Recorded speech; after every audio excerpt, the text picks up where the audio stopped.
আমি সারিতা মেরি। আমি একটি প্রাইভেট কোম্পানিতে অ্যাডমিনিস্ট্রেশন ম্যানেজার হিসেবে কাজ করি এবং আমি ইসলাম গ্রহণ করতে চাই। এবং এটা শুধুমাত্র আমার জীবনের দুজন মানুষের কারণে।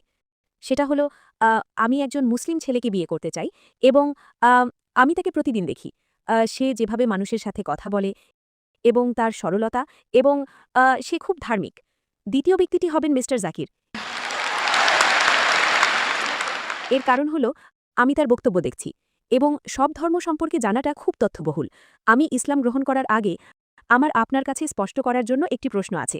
সেটা হলো মাদার মেরি অর্থাৎ মেরি, যিশুর মা, তাকে কোরআনে কিভাবে বর্ণনা করা হয়েছে?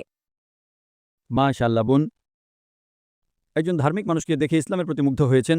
ইসলামে মাদার মেরিকে কিভাবে বর্ণনা করা হয়েছে এবং তার মর্যাদা কি, আপনি যদি তুলনা করেন মাদার মেরি আল্লাহ তার প্রতি সন্তুষ্ট হন, তার সম্পর্কে কোরআন এবং বাইবেলে কি উল্লেখ আছে?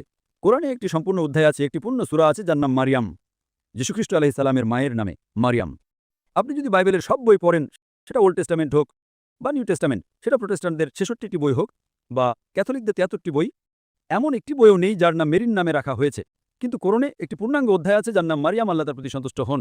এবং আপনি যদি যীশুখ্রিস্ট আলাইহিস সালামের জন্মের গল্পটি বিশ্লেষণ করেন, বাইবেল এবং কোরআনে উল্লেখ করা অনুযায়ী দুটো আলাদা, মোটের উপর সেগুলো একই, কিন্তু সূক্ষ্ম বিষয়গুলো যদি আপনি লক্ষ্য করেন, উদাহরণস্বরূপ আপনি যদি বাইবেল পড়েন, সেখানে বলা আছে যে যখন প্রথম ফেরেশতা জিবরাইল আসেন এবং মাদার মেরিকে বলেন যে তোমার একটি ছেলে হবে, তখন তিনি উত্তর দেন, কিভাবে আমার ছেলে হবে যেখানে আমি কোনো পুরুষকে চিনি না? কোনো পুরুষকে চিনি না মানে হলো শারীরিকভাবে। একই জিনিস কোরআনে। আপনি যদি কোরআনে সূরা আল ইমরানের অধ্যায় নম্বর ৩ আয়াত নম্বর ৪২ থেকে ৪৭ পড়েন, যেখানে মাদার মেরি মারিয়াম আলাইহিস সালাম তিনি বলেন যে কিভাবে আমার ছেলে হবে যখন কোনো পুরুষ আমাকে স্পর্শ করেনি, তখন প্রধান ফেরেশতা জিবরাইল উত্তর দেন, কুন ফায়াকুন। যখন আল্লাহ কোনো বিষয়ে সিদ্ধান্ত নেন এবং বলেন হও আর তা হয়ে যায়। তো কোরআনে বলা আছে, যখন মাদার মেরি প্রশ্ন করেন যে কিভাবে আমার ছেলে হবে যখন কোনো পুরুষ আমাকে স্পর্শ করেনি, তার মানে হলো কোনো পুরুষ তাকে শারীরিকভাবে স্পর্শ করেনি। তখন প্রধান ফেরেশতা জিবরাইল উত্তর দেন, যখন আল্লাহ কোনো বিষয়ে সিদ্ধান্ত নেন এবং বলেন হও আর তা হয়ে যায়। বাইবেলে প্রধান ফেরেশতা জিবরাইল উত্তর দেন যে পবিত্র আত্মা তোমার কাছে আসবে। তো যখন একজন মানুষকে ভাবতে হয় যে পবিত্র আত্মা মেরির কাছে এসে কি করবে, তো এটা আপনার মনকে এদিক ওদিক ভাবতে দেয়। এটা আপনার মনকে এদিক ওদিক ভাবতে দেয় যে পবিত্র আত্মা মেরির কাছে এসে কি করবে। অর্থটা একই। এর মানে হলো কোনো পুরুষের হস্তক্ষেপ ছাড়াই যীশুখ্রিস্ট আলাইহিস সালাম জন্মগ্রহণ করেছিলেন। কিন্তু কোরআন যেভাবে বর্ণনা করেছে তা বাইবেলের তুলনায় আরও অনেক বেশি মহিমান্বিত, আরও পবিত্র এবং আরও অনেক বেশি গ্রহণযোগ্য। তো আপনি যদি কোরআনে পড়েন, আল্লাহ সুবহানাহু ওয়া তাআলা সূরা আল ইমরানের ৩ নম্বর অধ্যায়ের ৪২ নম্বর আয়াতে বলেছেন, আল্লাহ বলেছেন যে ফেরেশতারা এসে বলেছিলেন যে আল্লাহ তোমাকে মনোনীত করেছেন মাদার মেরিকে এবং সারা বিশ্বের নারীদের উপরে তোমাকে মনোনীত করেছেন। তো যে সম্মান দেওয়া হয়েছে মাদার মেরি আলাইহিস সালামকে কোরআনে, সেটা হলো আল্লাহ সুবহানাহু ওয়া তাআলা বলেছেন যে তিনি সারা বিশ্বের নারীদের মধ্যে শ্রেষ্ঠ মনোনীত নারী। কল্পনা করেন, কোরআন আরবদের কাছে আরবি ভাষায় নাজিল হচ্ছে এবং সেই সময়ে আরব এবং ইহুদিদের মধ্যে সম্পর্ক ভালো ছিল না। কোরআন বলছে একজন ইহুদি নারী যীশুখ্রিস্ট আলাইহিস সালামের মা মাদার মেরিকে অন্য সব নারীদের উপরে মনোনীত নারী হিসেবে সম্মানিত করা হয়েছে। কল্পনা করেন মুহাম্মদ সাল্লাল্লাহু আলাইহি ওয়াসাল্লাম আরবদের কাছে বার্তা দিচ্ছেন এবং আসলেই তাদের বিরাগভাজন করছেন যে একজন ইহুদি নারী আরব নারীদের উপরে মনোনীত হয়েছেন। তিনি বলেননি যে তার স্ত্রী খাদিজা আল্লাহ তার প্রতি সন্তুষ্ট হন, মনোনীত নারী ছিলেন, অথবা তার কন্যা ফাতেমা আল্লাহ তার প্রতি সন্তুষ্ট হন, মনোনীত নারী ছিলেন। তিনি পারতেন না, কারণ আল্লাহ বলেছেন এটা আল্লাহ তরফ থেকে আসা ওহী, তাকে শুধু সেটাই পুনরাবৃত্তি করতে হবে। তিনি কোরআনে বলেছেন যে মাদার মেরি সারা বিশ্বের নারীদের উপরে মনোনীত নারী। তো কোরআনে মাদার মেরিকে যে সম্মান দেওয়া হয়েছে তা বাইবেলের চেয়েও অনেক উন্নত। আশা করি আপনার প্রশ্নের উত্তর পেয়েছেন বোন। ধন্যবাদ। বোন, আশা করি এতে প্রশ্নের উত্তর মিলেছে। আমি শুধু আগের বোনকে অনুরোধ করব যে বোন প্রশ্নটি করেছিলেন। প্রশ্নবর্মাক তিনি চলে গেছেন এবং তিনি ইতোমধ্যেই তার শপথ নিয়ে নিয়েছেন। ও মাশাল্লাহ। হ্যাঁ বোন, আপনাকে অনেক স্বাগত। আমি ২ ভিন্ন পরিবেশ থেকে এসেছি, তাই আমি অর্ধেক ফিলিপিনো এবং অর্ধেক ভারতীয়। তো আর আমার বেস্ট ফ্রেন্ড আমাকে এখানে নিয়ে এসেছে। আমি ইসলাম সম্পর্কে সবকিছু বিশ্বাস করি, আমার আর কোনো সন্দেহ নেই। কিন্তু আমি শুধু চাই আপনি আমাকে সাহায্য করুন।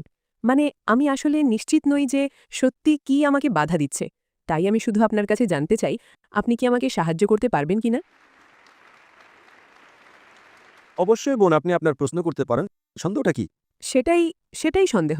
আমি জানি না সত্যি কি আমাকে বাধা দিচ্ছে। না না, আপনি বলছেন যে আপনি ইসলাম পড়েছেন এবং আপনি ইসলামের সাথে একমত, কিন্তু এমন কিছু আছে যা নিয়ে সন্দেহ আছে। হ্যাঁ, এমন কিছু আছে যা আমাকে বাধা দিচ্ছে, কিন্তু আমি ঠিক জানি না, আমি সত্যি জানি না। বোন প্রশ্ন করেছেন যে এমন কিছু আছে যা আমাকে বাধা দিচ্ছে, কিন্তু আমি জানি না কি বাধা দিচ্ছে।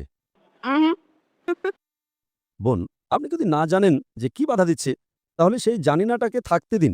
আপনি শুধু সেটা ভুলে যান এবং এক ধাপ এগিয়ে যান। ঠিক আছে। বোন, আপনি কি বিশ্বাস করেন যে ঈশ্বর এক?